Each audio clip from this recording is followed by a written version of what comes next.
Hey, well, today I am going to be attempting to upgrade my Lenovo 110 IdeaPad.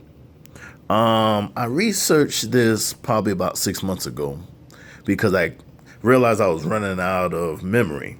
I mean, it only comes with like 32.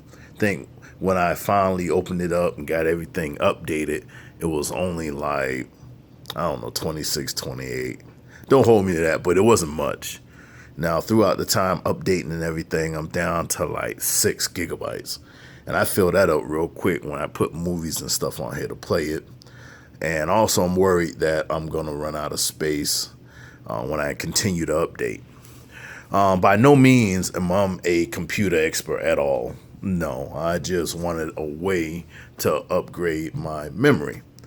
Now, I know some of y'all probably wondering, why would he buy that? And he knew he was going to need a lot of space.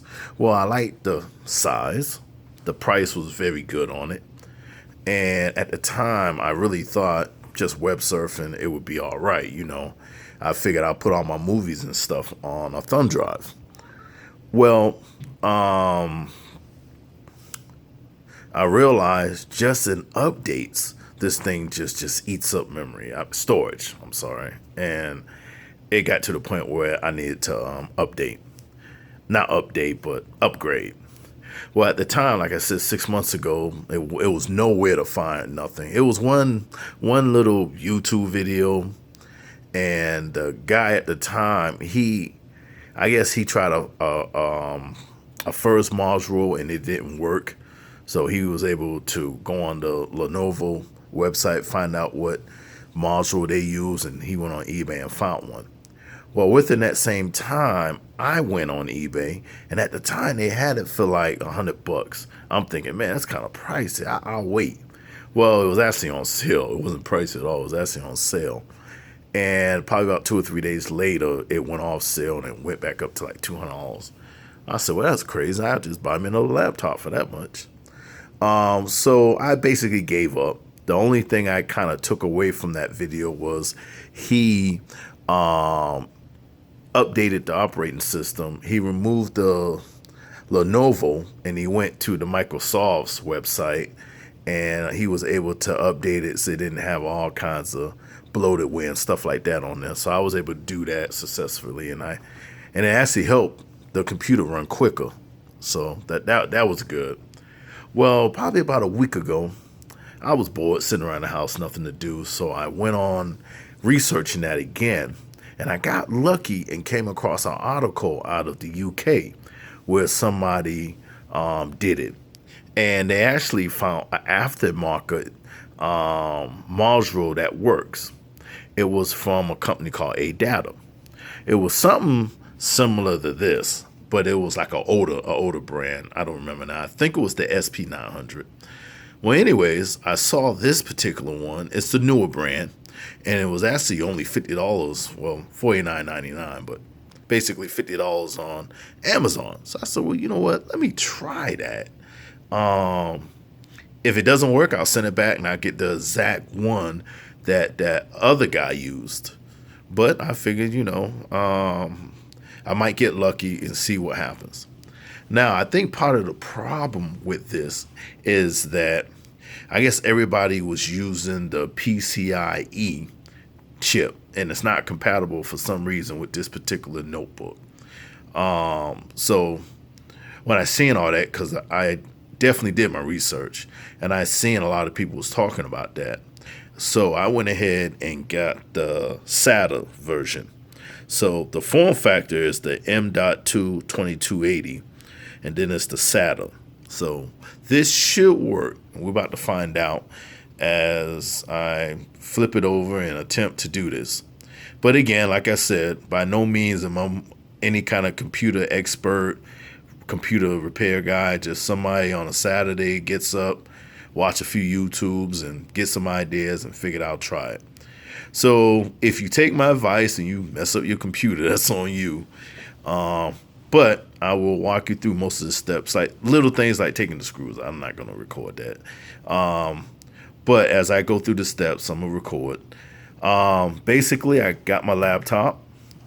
Like I said, it's the IdeaPad 110s. Let me see. It's the 110s-11IBR. That's important because I think the last 5 digits right there, depending on what you have, is like different notepads or whatever. So that is important.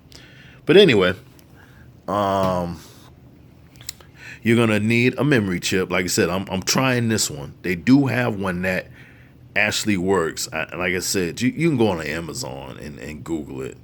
But it's the older model. And like I said, I think it's the SP900, but it's the older model. This is supposedly a newer model. So the ADATA SU800, 128 gigabytes. The other one, it was like 200 and something gigabytes. It was a lot more pricey. I don't want to spend that much. And then I got different size Philips. They're all Philips, it's just different sizes. These things are like $5 for a pack of 5 different sizes. So, well, anyways, I'm gonna unplug it. You're supposed to use a electrostatic pad, but I'm gonna take chances. Hopefully, I won't mess up nothing. But if you want to do it the right way, then yeah, you would need to have an electric static pad and one of them straps to put on your wrist. Here go the bolts. 1, 2, 3, 4, 5, 6, 7, 8, 9, 10, 11. You gotta take all of them out. Well, once I take them out, I'll be right back. I did forget something. Before you attempt to take the screws out of the back, you're gonna want to put your computer into the boot mode and change the boot setting because you want it to boot off of the eMMC chip instead of booting off the computer. So how you do that is you see this little button right here with the little arrow, just press it and then this button should light up. So let's see. All right, the button just lit up and the screen should come on. There you go. And that's gonna be the boot screen. Then you're gonna scroll down to boot menu. We're gonna change the boot menu. I press enter after I've scrolled down using the arrows.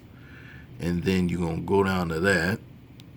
eMMC disk is what we're gonna boot off of. Then press enter.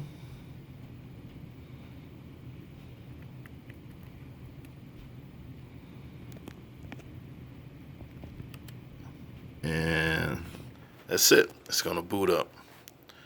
Okay, now I'm gonna turn it off and then I'm gonna flip it over and take the screws out. Okay, now what you want to do is get a screwdriver, pry in between the plate, the bottom plate, and the side plate right here, and lift it up a little bit so you can pull the rest of it up because it actually snaps out of there. Yeah, I done this already. It snaps out. It's gonna be hard, but I'm trying to do it while holding the camera so you guys will have an idea how it snaps out. But it's actually pretty easy. It's just difficult because I'm holding the camera. Okay. I'm gonna have to get one of them GoPro cameras. Okay. Now,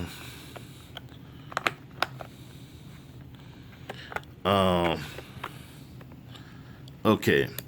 See how I'm snapping up on it. All right, basically you're just gonna have to work it around and lift up on it. So hold on.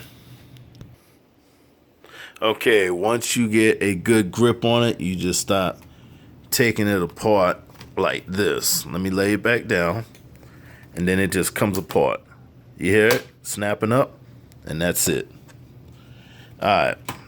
And yeah, so it's not that hard. Once you take the screws out, you just gotta get a corner of it and just rip it up.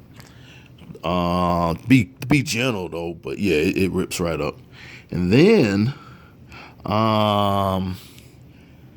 that chip goes right here. See this little slot right here? It's gonna slide in, and then a screw goes here.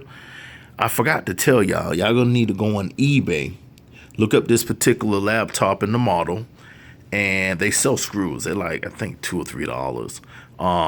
You order them, and through eBay.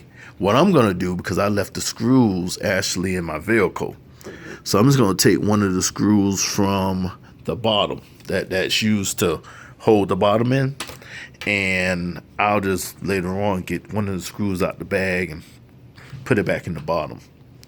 They send you all the screws too. I mean, you only need one, but they send you all of them. For every screw in this laptop is going to be in that bag. But anyways, here go the memory module. We're going to open it up.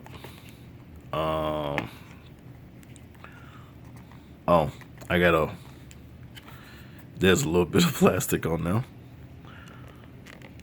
So let me get a knife, open it up, and I'm not going to share all, me opening up a package like it's Christmas time. And I'll be right back. Okay, here it go. I'm taking it out. Put the box back over here. This is the memory module. Now we are going to take out the package. This is where it's smart to have the mat, the electrostatic mat, and the strap. But again, I'm being stupid.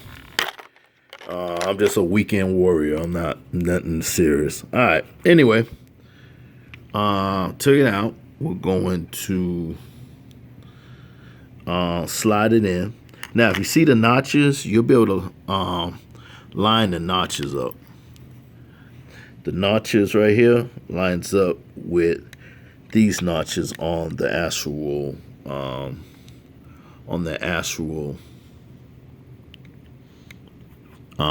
piece here. So you just gotta take it, slide it in.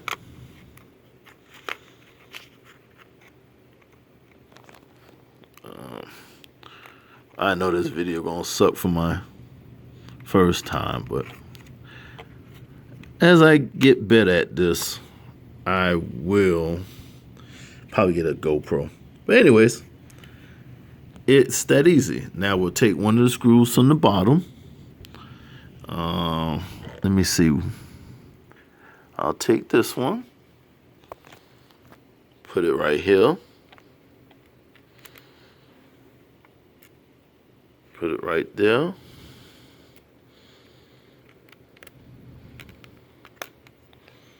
And lock it down. Don't be too tight with it, use common sense. But yeah. That's it. You don't gotta be too ridiculous, just tight enough where it'll stay put. Yeah, remember, this is just plastic. It's not moving no more.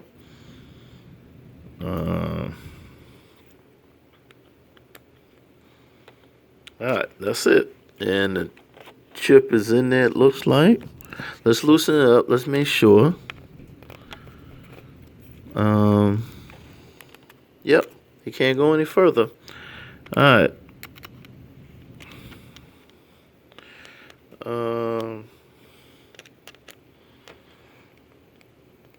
Okay. That's it. Now I'm going to, here go the battery, if you ever need to replace the battery. I guess this must be like the stay alive battery for the BIOS is what I'm guessing. This must be the Wi-Fi card.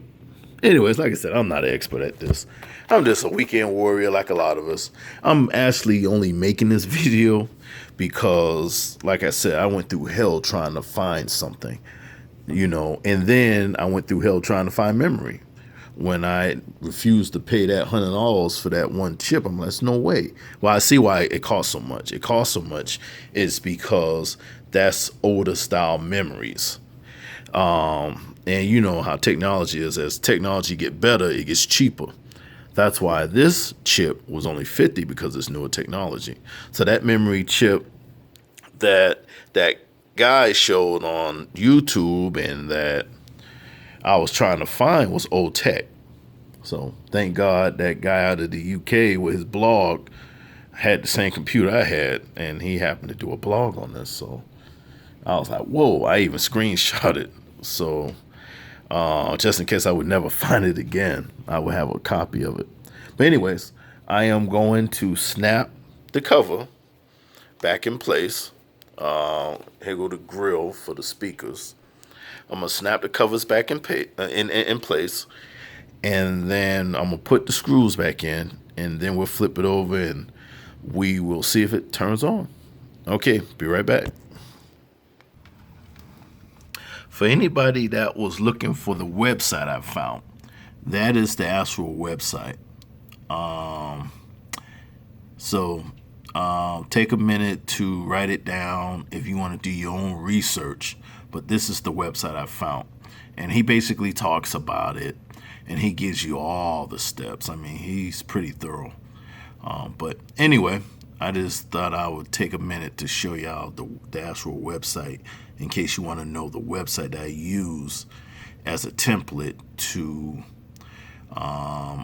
upgrade my notebook. So that's the actual website, and he's using the actual the notebook that I have, so it made it even easier. But okay, hopefully everybody took the time to write that down. Just pause the video and write it down if you want to do your research like I did. This was the other information I was talking about when it comes to finding a drive that is supported. That's where other people was making mistakes at. I guess they were buying PCIe drives, and for some reason this notebook does not like them at all. It will not work. So make sure you get the M.2 SATA drives. That is definitely and there is a difference.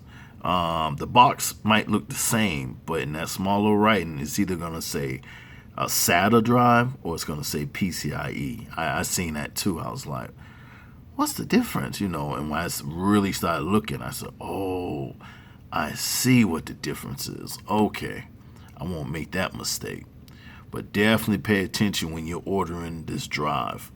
There is a SATA drive and there is a PCIe drive. Okay, hold on. Okay, I pressed the power button.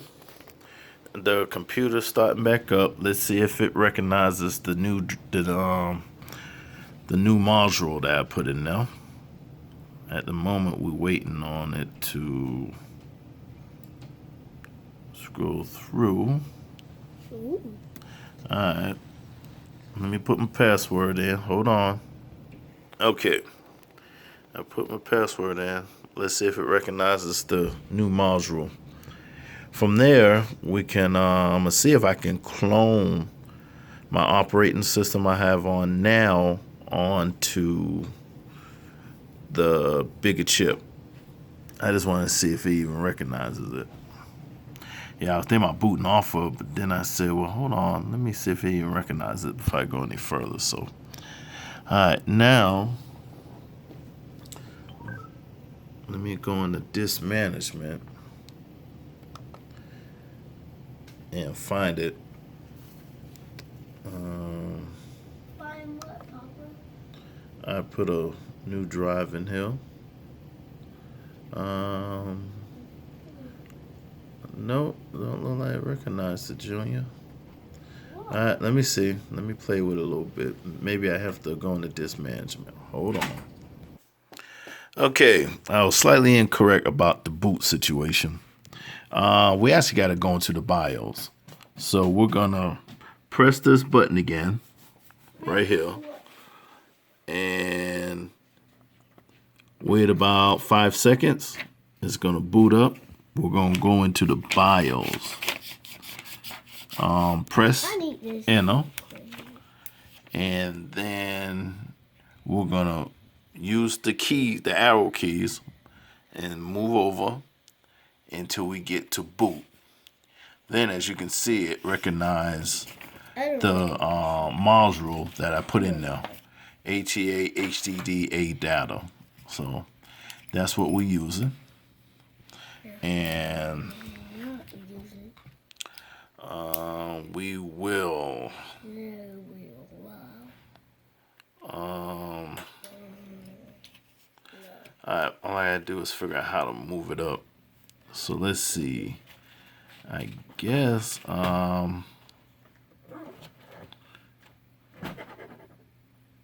F5X6. So let's see the function keys. Alright, F5.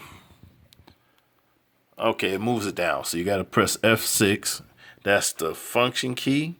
And then up here, the little numbers, F6, we'll move that up to number 1. And then we just got to save it, F10.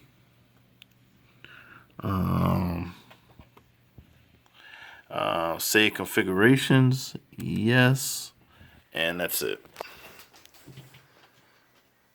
And that's it. It will.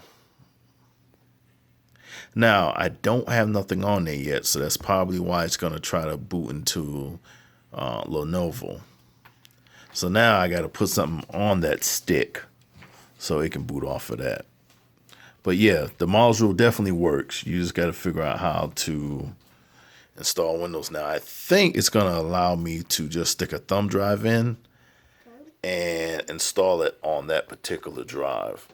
I did all that when I upgraded the operating system a while back, so I actually have the thumb drive.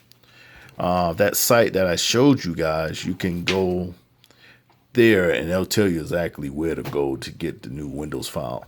You don't got to worry about the license number, because if you have a Windows 10 computer, the license number is actually in it's already incorporated in the BIOS. I figured that out when I did it the first time around. So you just gotta go there, get your exact Windows system you have, home, professional, whatever, and then put it on a thumb drive, stick it in there, and it will boot off the thumb drive. But anyways, I hope this helps a lot of people, because like I said, I went through hell trying to figure out what module will actually fit in this computer. So I figured other people going through the same frustration I am, trying to figure out what module will work and don't have to worry about spending $200 to go get an actual Lenovo memory chip is a godsend. So all right, if it helps, keep a like, you know, put a like up there. If it doesn't, leave a comment. And hey, thank you.